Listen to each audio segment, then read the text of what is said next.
400 000, c'est le chiffre très probable et sans doute sous-évalué du nombre de victimes du génocide à Gaza.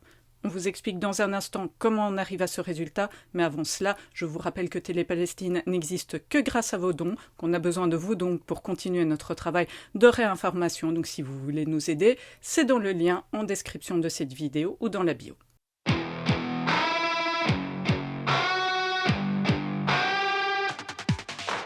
Les sources sur lesquelles nous nous basons pour arriver au chiffre de 400 000 victimes à Gaza, eh bien, elles émanent du Lancet, qui est une revue médicale scientifique de renommée internationale. Pour tout vous dire, c'est un peu la Bible ou le Coran de tout scientifique qui se respecte. Or, The Lancet a publié 2 études majeures sur ce qui se passe à Gaza. La première a été publiée en juillet 2024 et la seconde, il y a seulement quelques jours, le 9 janvier 2025. On va d'abord se pencher sur l'étude qui vient de sortir et dont l'objectif est de déterminer le nombre exact de personnes décédées de mort violente à Gaza. C'est donc une étude très importante puisque, comme vous le savez, dans nos médias, on ne cesse de dire qu'il faut faire très attention avec les chiffres qui concernent le nombre de victimes palestiniennes à Gaza puisque ces chiffres émanent toutes du Hamas. L'étude du Lancet porte sur la période du 7 octobre 2023 au 30 juin 2024 et pour cette période, le ministère palestinien de la Santé avait transmis le chiffre de morts directes causées donc par l'armée israélienne.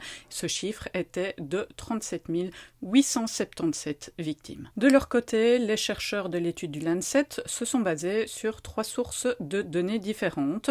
La première, eh bien, ce sont les listes de décès transmis par les hôpitaux. La seconde, ce sont les décès qui sont signalés par les Palestiniens eux-mêmes via un formulaire en ligne.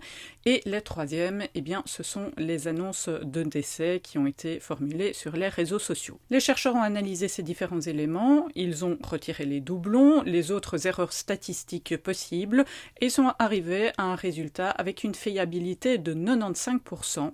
Eh bien, ce résultat, qui concerne donc les personnes décédées de mort violente, il s'élève à 64 260. 64 260 personnes décédées de mort violente, c'est un chiffre beaucoup plus élevé que ce qu'avait transmis le ministère palestinien de la Santé pour cette même période, un chiffre plus élevé pour être exact de 41%. Rappelons aussi que l'étude du Lancet ne porte que sur la période du 7 octobre 2023 au 30 juin 2024 et que évidemment l'armée israélienne a continué à massacrer des Palestiniens et des Palestiniennes depuis lors. Au moment de réaliser cet enregistrement, le ministère de la Santé palestinien évaluait le nombre de personnes tuées à Gaza à 46 700. Sachant que les chiffres officiels sont inférieurs de 41% aux chiffres les plus proches de la réalité, eh bien on peut estimer que le nombre réel de personnes tuées à Gaza tournerait plutôt autour des 79 000. Voilà donc dans le détail l'étude du Lancet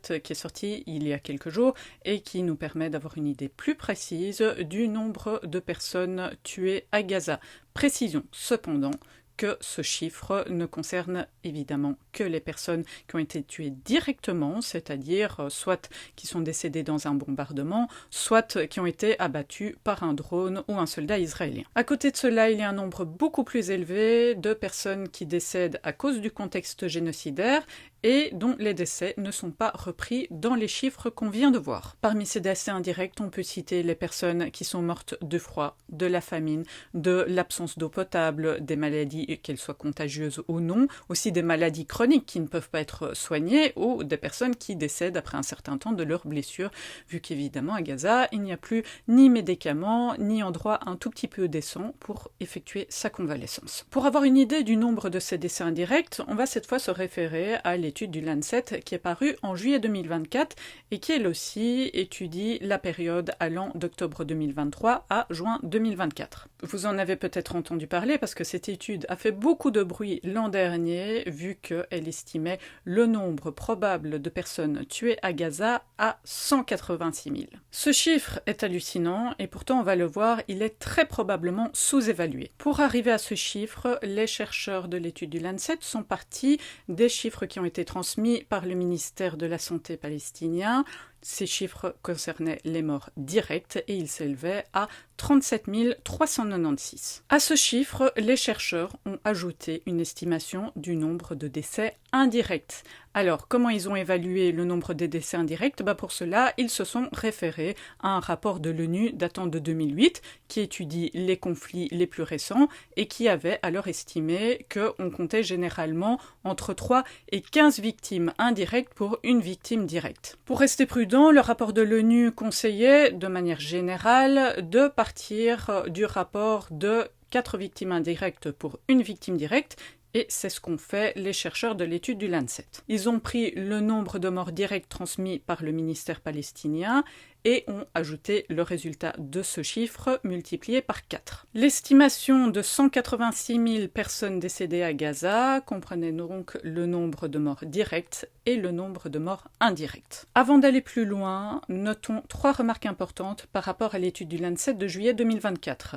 D'abord, il faut se rappeler que cette étude ne couvrait que la période allant d'octobre 2023 à juin 2024. Ensuite, les chercheurs ont fondé leurs calculs sur le nombre de morts directs transmis par le ministère de la Santé palestinien et comme on l'a vu, les chiffres de ce ministère sont inférieurs de 41% à la réalité. Enfin, insistons aussi sur le fait que les chercheurs de l'étude du Lancet sont d'une prudence extrême puisqu'ils se basent sur la recommandation du rapport de l'ONU qui conseille de garder un rapport de 4 victimes indirectes pour une victime directe qu'on retrouve dans les conflits classiques. Pourtant, comme on l'a vu, ce même rapport de l'ONU dit aussi que pour certains conflits récents, on peut aller jusqu'à compter 15 fois plus de victimes indirectes que de victimes directes. Et franchement, on ne voit pas dans quel conflit récent un État agresseur aura été jusqu'à stopper l'acheminement de l'aide humanitaire, détruire systématiquement tous les hôpitaux et couper l'approvisionnement en eau potable,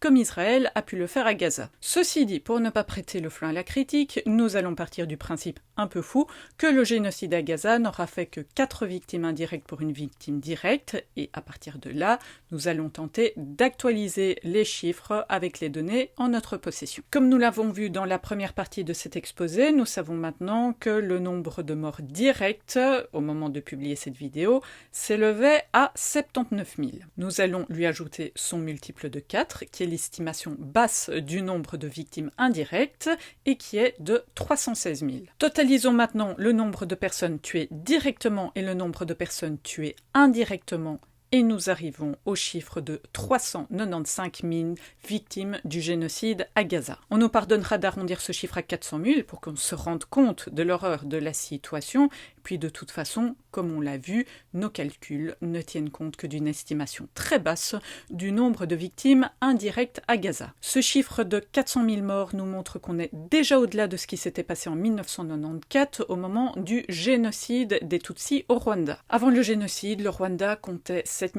millions d'habitants. 1 million ont été génocidés, on est donc dans un rapport de presque une personne tuée sur 7. À Gaza, avant le génocide, l'enclave palestinienne comptait 2 400 000 habitants, avec 400 000 personnes tuées. L'armée israélienne aura assassiné un habitant sur 6. On est donc au-delà de ce qui s'est passé lors du génocide au Rwanda. C'est une réalité sur laquelle on ne peut plus fermer les yeux, alors partagez un maximum cette vidéo. Même avec un cessez-le-feu temporaire, les Palestiniens et les Palestiniennes de Gaza ne sont pas à l'abri de nouveaux massacres, donc on doit vraiment rester mobilisés jusqu'à ce qu'advienne une paix durable.